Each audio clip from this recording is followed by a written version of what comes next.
Welcome back to another edition of Exercise Explored, and today's Exercise Explored is going to look at the plank. Now the plank, as we can see here, is a classic core exercise, often from a prone or a side position on the elbows.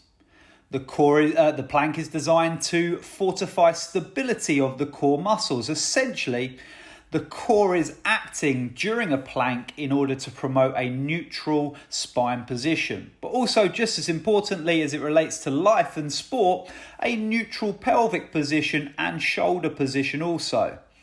Now, it's hard to immediately see how we can relate the core to life and how we can make the core functional, especially as often it's performed in a static position and an uncommon position from everyday life.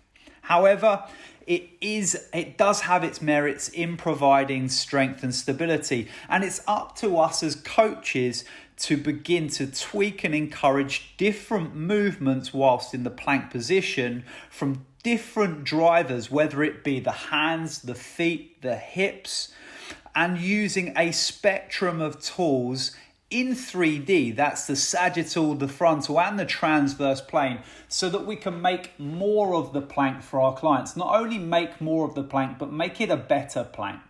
For me, when I'm working with a plank, a moving plank is a much better plank for my clients to achieve. So what you're going to see today here is plenty of variations of movement-based planks that go through a spectrum from easy to hard, so that you can find something and maybe inspire you to use some of these variations in your programming with your clients. Remember to use the right variation for the right client when looking at the plank programming.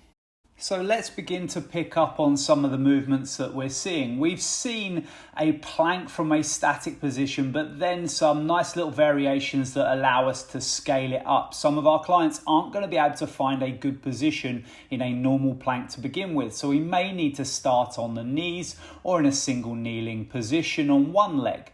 We can scale it all the way up to a normal plank, and from there we can begin to move the body. We saw some hip movements.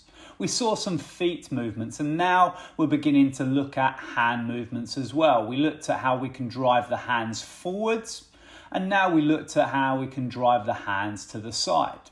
We can always encourage and incorporate some different tools as well. By loading the plank, we begin to work the core a little harder. So this is a nice little leave retrieve exercise from the plank position. Putting the weight out in front and then using the same hand to pick it up and place it back down. Again, we can start to see when we start to look at exercises like this leave retrieve core exercise, plank exercise, we can see how it can become more related to real life type movement. So here you can see again, we've started with the forwards and backwards leave retrieve, and now we're looking at side to side work in the frontal. We can also work with some reactions with the core. We've got some different coloured cones. We can set our clients a target of a different sequence, or we can call out the sequence as we go. Getting the clients to work a little differently. You can call different hands to different colours, either left yellow, and then you could do right yellow, and so on. From there, we're then going to start to look at how we can incorporate other musculature as well, working a little more through the shoulders and triceps with this plank to prone exercise. So starting on the elbows, and then with a couple of different variations, looking at how we can get up and down to the floor whilst maintaining a good spine position throughout the movement. And as you can see here, we went through a couple of different variations, some harder than others on that one. As we've already said, we can start working the plank from a side position as well. This is a great beginning position, from the bottom knee being in contact with the floor, the top foot being nice and long, and keeping and promoting a nice long body position. Once your clients have got that nailed, then they can start to progress to the full side plank position. Important that we really work on positioning with this core exercise. Once we've got the basics nailed, we can begin to move it again. This is a great running drill with the knee drivers, looking at driving the top knee, looking at driving the bottom knee. As you can see Abi here, incorporating the elbows, incorporating the arm drive with the exercise as well, just to make it a little bit more running specific. Again, we can go back to our load. Here we see a forward reach. It's actually inspiring a little bit of transverse rotation through the torso. Then we've got an upward reach, working a little bit more on the lateral core through this one. And then we can take that a little bit further through rotation and reach all the way underneath the body as we go. We can also take it not only from elbows, but take it up to the hands, so a side prone position. Here we're looking at a side snatch, keeping the hips still, and then progressing it to adding the hip movement into it. So again, there's those levels and there's that strategy from one exercise tweak to the next. Now, one of our favorites, utilizing the Viper from the prone position on hands this time. And we're driving the Viper between the legs and out slightly in front of the body. And as you get better at the exercise, you can begin to then drive the Viper further out in front. Here you see a little alternate variation, so we can either keep the hand on the Viper for a number of reps, or we can alternate hands. It all has a different reaction on what happens through the plank exercise. If we've worked forwards and backwards, we know we can work side to side as well. This side to side motion with the Viper actually encourages a little bit of rotation through the core.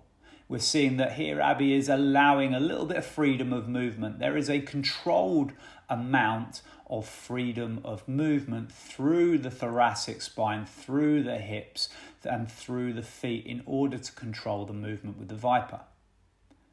From the prone position, we can also look at some nice big leg drivers, utilizing this leg in the forwards and backwards position in order to drive stability, more strength out through the plank.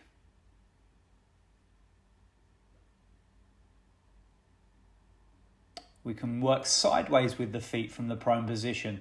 Nice little athletic ones here with the jacks side to side and with the mountain climbers forwards and backwards. And also here's another one. Here's a nice little double climber with the knees. And if we can drive the feet in different positions, we can also drive the hands in different ways as well. We've got a forwards and backwards reach. Again, this is a great one for those that play sport. Getting the hips incorporated with the core, getting shoulder stability incorporated with the core. Forwards and backwards as well as side to side. So working behind the body slightly and then in front, trying to go for the sideways movement. Now this is also a really nice movement, which is from a beast position. The beast position takes a little bit of stress out of the hip flexors by keeping the knees underneath the hips. And then from there, you can see Abi going through a nice little kick through. So kicking through and working on the positioning of the other hand as well. You get lots of nice extension, lots of nice positioning from the beast position there.